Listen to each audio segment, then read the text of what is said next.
Bonsoir à tous, bienvenue dans votre projet pour la Réunion. J'espère que vous vous portez bien. On va parler de quelque chose qui a lieu ce week-end, ce dimanche, avec nos deux invités. Émilie Garcin, bonsoir. Bonsoir. Alors, par contre, il ne faut pas que je me trompe. Alors, c'est Giovanni Jérôme Montoil. Exactement. Voilà, à chaque fois quand je regarde ce nom, je me dis, il ne faut pas que je me trompe quand je l'écris. Et vous êtes de l'association Horizon Libre. C'est exact. Alors, je vous pose la question. D'abord, qui êtes-vous ? Moi, je suis Émilie, la présidente de l'association. D'accord. Et moi, je suis Giovanni, je suis le vice-président. D'accord. Et c'est quoi Horizon Libre ? Horizon Libre, on a mis en place une association pour... En fait, notre objectif, c'est de faire tomber les barrières avec aller vers les gens. D'accord. On fait de la réinsertion sociale et professionnelle. Voilà. Et notre objectif, en fait, c'est d'aller vers les gens quand ils n'ont pas la capacité de pouvoir venir vers nous, et puis de faire la moitié du chemin. Et en tout cas, l'objectif, c'est de libérer l'horizon. Vous voyez les inconnus dans l'équation ou pas ? Pour que les gens ne viennent pas vers vous. Vous voulez aller vers eux. Ça veut dire qu'il doit déjà faire un pas vers vous. Ça se passe comme ça ? Ah non, pas vraiment. C'est-à-dire que quand des gens nous contactent, on facilite toujours l'échange. Si les gens n'ont pas les moyens ou des difficultés à venir nous rencontrer, on vient vers eux. Donc on rencontre parfois les gens à domicile, en bas de chez eux, dans un parc. L'objectif, nous, en tout cas, c'est de rendre beaucoup moins formels les échanges. Donc si vous avez un parc à côté de chez vous, si vous avez un jardin, si vous avez un endroit agréable, si vous connaissez un endroit dans lequel vous êtes à l'aise, on se rencontre à cet endroit. Ce changement de cadre en termes de communication, qu'est-ce que ça apporte dans vos échanges ? La liberté. Parce qu'en fait, on n'est pas dans le cadre bureau, salle. Émilie Garcin, si j'ai bien compris, en tout cas, aujourd'hui, il y a un cadre autour de la formation qui n'incite pas les individus à venir faire de la formation. Comment vous avez trouvé l'opportunité de dire c'est peut-être le moment d'essayer de trouver autre chose ? Parce qu'il y a beaucoup de gens qui n'osent plus y aller. C'est votre cas ? Ça l'a été. D'accord. Et comment votre rencontre avec ce monsieur a été une nouvelle motivation ? Parce que j'ai démissionné il n'y a pas longtemps. J'étais pour me réinsérer dans le monde professionnel. Et je me suis rendu compte que mes besoins, que ce soit... Comment vous expliquer ? Vous avez vos besoins et les réponses en face ne correspondent pas. Voilà, c'est ça, exactement. Et comme Monsieur Montoil, lui, il est dans le monde de la formation, on a discuté, dans le monde. On a discuté et on s'est rendu compte qu'on pouvait apporter de l'aide à certaines personnes. Je vais compliquer un petit peu vos réponses. Vous savez très bien comment ça se passe généralement. Ils ont le budget, ils ont la formation, ils ont les formateurs, et ils mettent dedans les gens qu'ils trouvent, voilà, histoire de remplir le cadre, voilà, et d'épuiser le budget. C'est ça. Vous pouvez changer ça ? Ah, on ne fonctionne pas du tout comme ça. Alors, nous, on propose des formations qui durent 6 heures. Donc, elles sont adaptées aux besoins des gens, aux horaires. C'est-à-dire que les gens, déjà, on fait tomber un premier obstacle, une première barrière.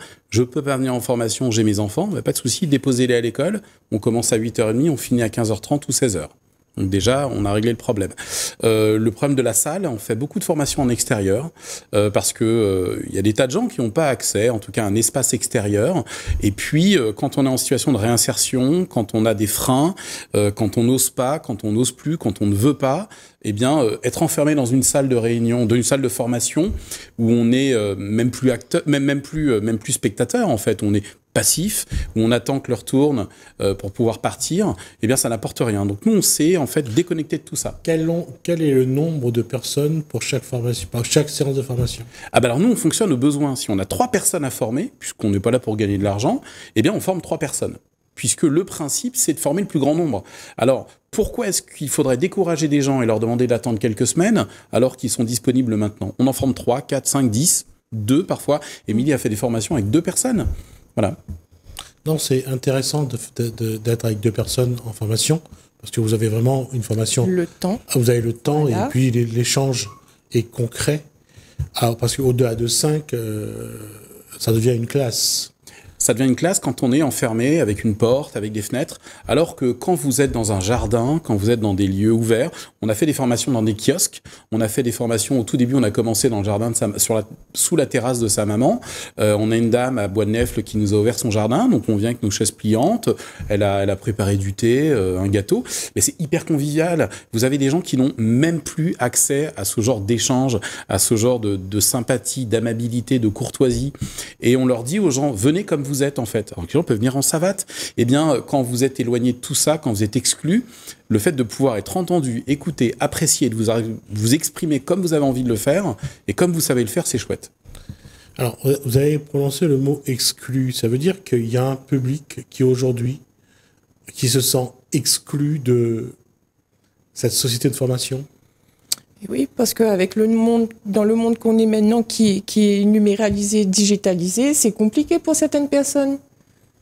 Il y en a, ils ne savent pas se servir d'une souris. D'accord. Il y en a, ils ne savent pas.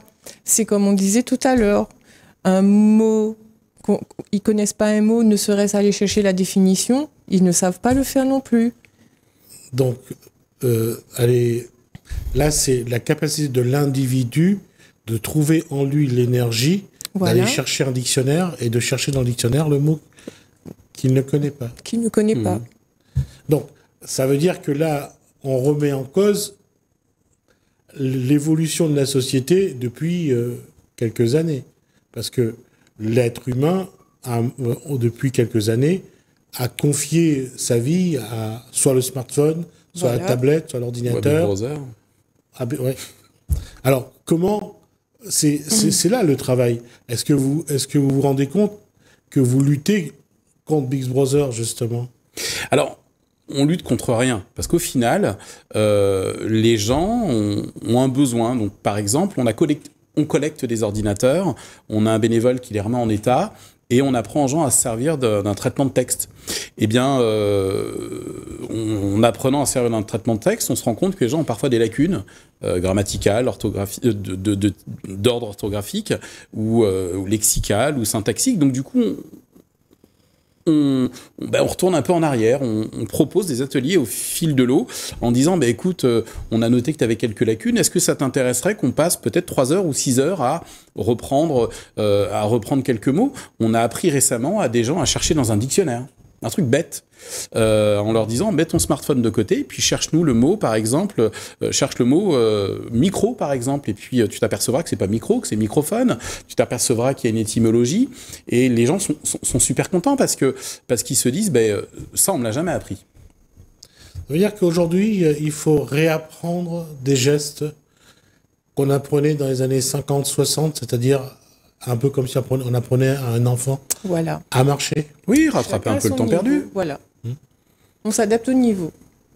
D'accord. Et aujourd'hui, le public que vous voyez, est-ce que c'est un niveau social particulier ou est-ce que c'est que ceux qui se sentent exclus de cette société?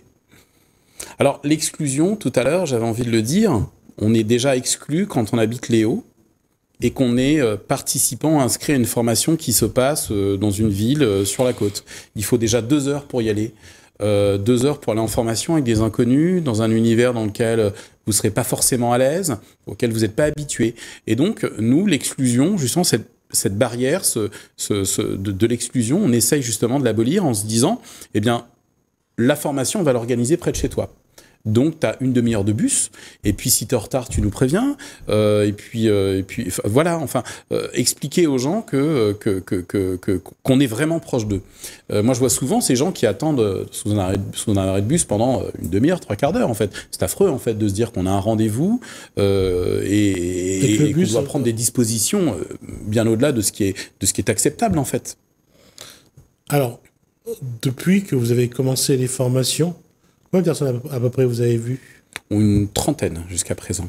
Alors là, on est au tout début de l'organisation et on se développe petit à petit. Alors, on est 3 à faire les formations pour le moment, et on a des comment dirais-je, des méthodes qui sont totalement différentes. Alors moi, je peux parfois prendre des gens qui ont déjà une expérience professionnelle.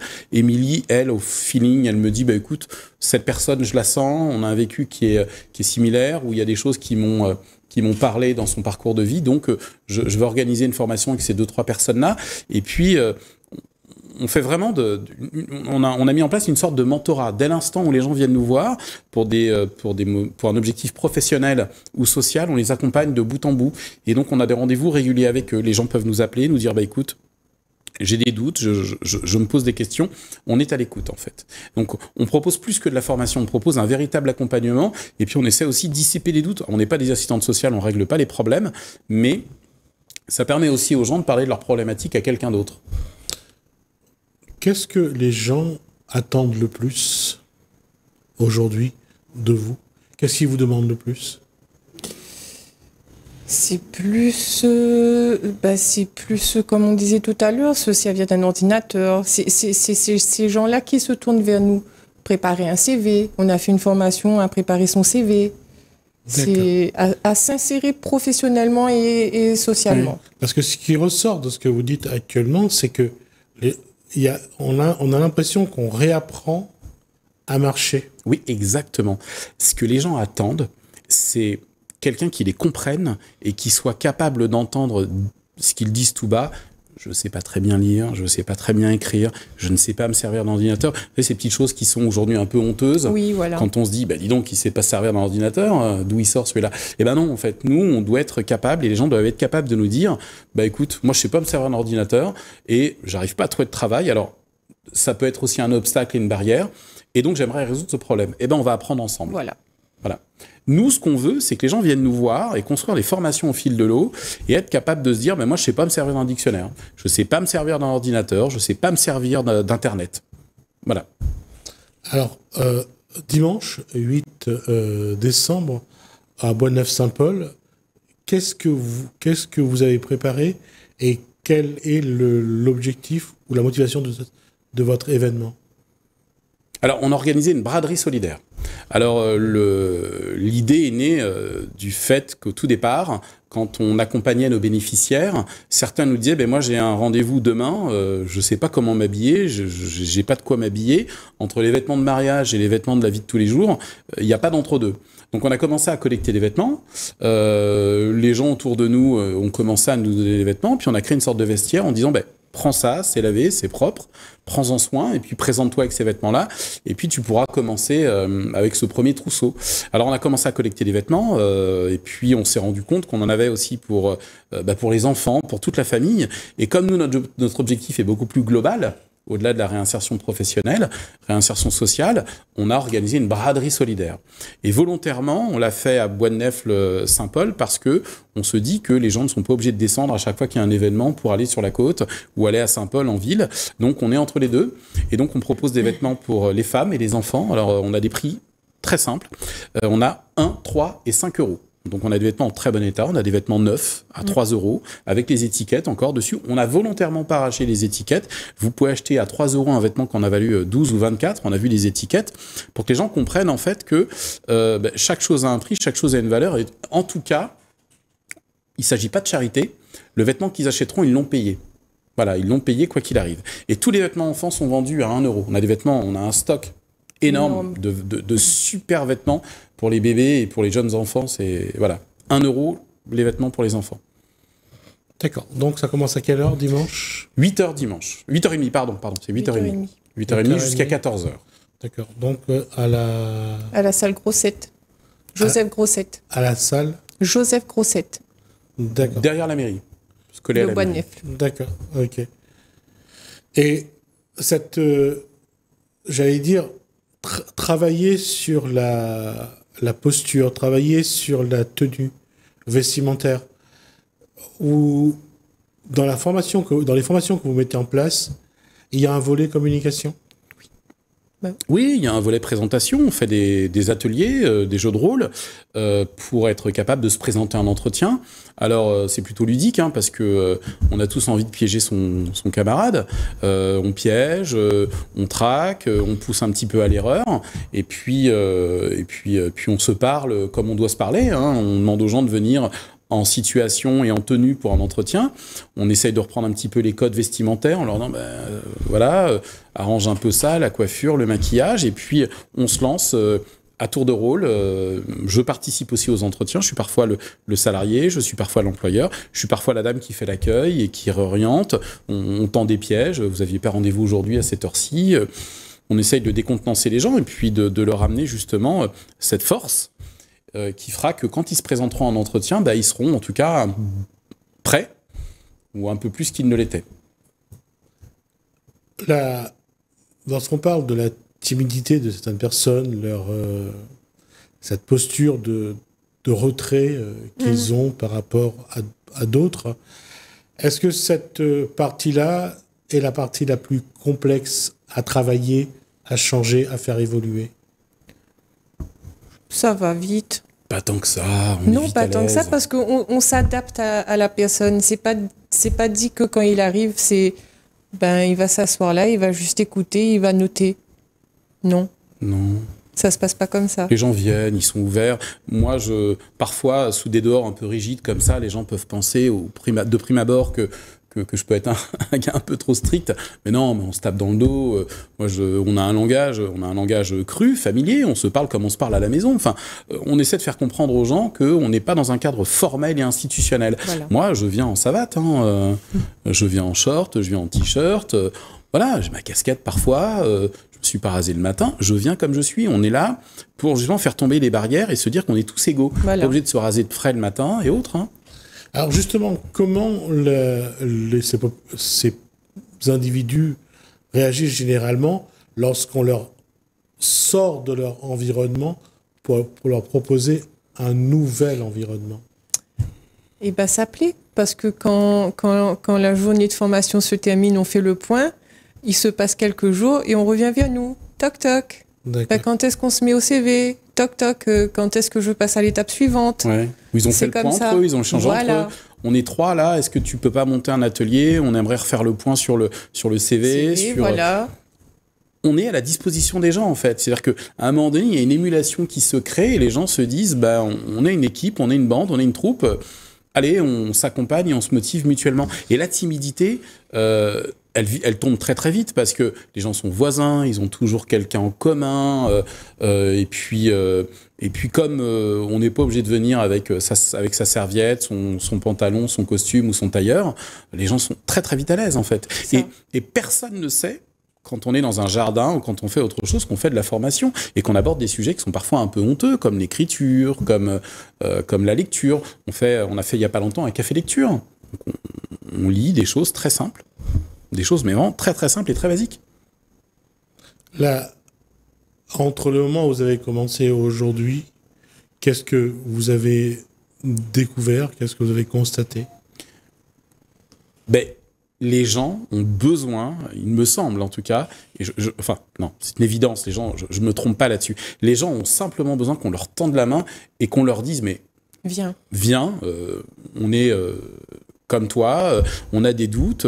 Moi, j'ai un parcours, je leur parle parfois de mon parcours. Moi, je suis chef d'entreprise. La réinsertion sociale et professionnelle, je l'ai connue après le Covid, quand j'ai vendu une entreprise, malheureusement, avant le Covid. Pas de bol, j'étais en mode start-up pendant le Covid. Je me suis pété la gueule, c'est comme ça qu'on le dit entre nous.